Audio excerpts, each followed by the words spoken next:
A 75-year-old man came to a car dealership for an expensive car. He was kicked out, but he came back. I'm going to show you what happens when an old man tries to buy a new car from a dealership. The car dealership had an unusually slow morning that day. However, sales staff have long been used to this phenomenon and are not worried about it. Staff must identify visitors who may purchase one of the vehicles on display. Because most people usually go to dealerships to see expensive cars without the intention or means to buy one. Experienced managers have a trained eye and can easily spot a potential buyer when they see one. So when the dealership door opened and an elderly man hunched over with a small canvas bag walked in, the sales managers immediately lost interest. Surprised to see the old man's strange behavior, he went to the front desk and asked the receptionist to keep an eye on the back. He was lying casually on the floor. Then, dragging her worn-out shoes on the icy concession floor, the old man began to carefully examine the cars parked in the gallery. He wears a shabby cowboy shirt over a plaid shirt, baggy pants, and an old hat with sagging hems that make his look rather difficult. Meanwhile, the sales managers watched the stranger without even trying to hide their malevolent smiles. They were sure the old man was poor and must have lost his mind and had only come to admire the expensive car. The old man scanned car after car until he finally decided on the most expensive one. "How powerful is this beauty's engine and ground clearance, and I can look inside?" the asked old man in a soft, husky voice.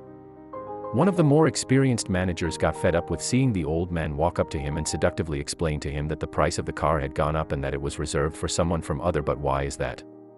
In the car? Didn't that mean the car was for sale?" that the old man protested when he felt the senior manager's contempt.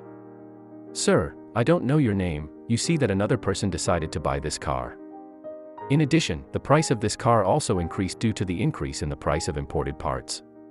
Anyway, I think you should try the used car rental service. I'm sure they'll find something better suited to your age and financial situation." This sentence immediately caused laughter to the agency staff enjoying the program. Only Chris, a young manager just starting out, did not laugh. He felt sorry for the poor lamb-looking old man surrounded by a pack of wicked hyenas who couldn't stand the senior manager's contempt for the old man. Chris stepped forward and suggested softly, "After all, Mr. Brown can see the car. He's still our customer, right?" The senior manager responded by clenching his teeth gently and then looking at Chris with such hostility that Chris felt completely lost and simply walked away. The quality of the interior and the dashboard. Instead, however, Mr. Brown phoned security, who then escorted the unidentified buyer to the exit to wave a stick. "I think you should leave the very expensive car, and you are not really young. You can accidentally damage something inside." The senior manager happily said goodbye to him for getting rid of the old man so easily that the unfair treatment brought tears to his eyes. The old man's eyes, and he kept wiping them, trying not to cry in the auction room. It wasn't until he got out that the man allowed himself to cry and leaned over to walk away. At the same time, the manager gave in and saw the bag left by the old man and refused to pick it up. She used her legs to push him towards the exit. The other staff members laughed when they saw that he enjoyed a good joke. Fortunately, the old man did not go very far. When Chris caught up with the old man, who touched his shoulder and handed him the bag, then looked down in shame, Chris apologized for the behavior of his colleagues who had been wearing the wrong clothes. His is a sign that he is homeless. In response to this, the old man opened the bag and smiled, showing the young manager what was inside, behind which were several $100 bills tied with rubber bands. His name was Robert Jones, an old man with an impressive amount of money in his pocket collecting bottles and cardboard which he then took to recycling centers. Mr. Jones had carefully saved all of his hard-earned money because he wanted to buy a car his wife Catherine had dreamed of for some time. His wife was fighting with cancer for many years. They seemed to fight for his chemotherapy to move on to a trailer that realizes that they sold their home and realized that they did not work.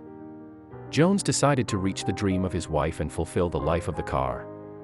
Unfortunately, the price of the vehicle is not enough for the car to buy the car until the elderly can save enough money. When he knew how much money Chris knew, Chris could not have a car dealer almost no discount after receiving the old man Chris. He suffered seniors and his dream of his wife. That night he found himself in the door of Joan holding a package in his hand that night. "That's all the money you need to buy your wife the car," the manager said, and give the old man a stack of cellophane-wrapped tickets. He left and looked at the old man with tears in his eyes.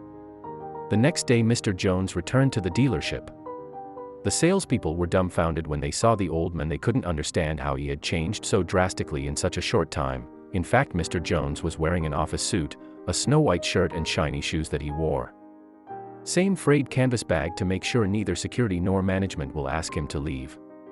The old man opened the bag and pointed to the piles of money. The staff immediately began to jostle around Mr. Jones, whom they believed to be homeless just a day earlier, after checking the bag under all possible angles and learned its characteristics.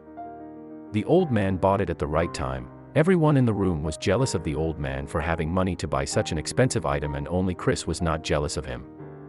Knowing how much his car costs, the old man drove his car home. After parking his lovely car not too far from home, Mr. Jones came in with a mysterious smile. He took his wife's hand and led her to the street and gestured for the car. Dear Catherine is finally in seventh heaven. Despite her terminal illness, this dream has come true for her. They drive around the neighborhood until late at night, enjoying the weather. They being together and having fun that night was without a doubt the happiest part of Mrs. Jones' life, and it seemed to that woman, even when her illness was in remission, to give her time to enjoy the dream.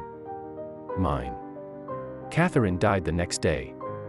It seems trivial but still scary. Brother Jones tried to comfort himself by thinking that he was trying to give his wife a brief moment of happiness before she passed away. The car at the dealership where he gave it to Chris. Mr. Jones knew Chris was saving money to buy his car, but he chose to give it away to make a dying woman's dream come true. Chris and Robert Jones is currently spending many evenings together, driving in places Catherine loves so much.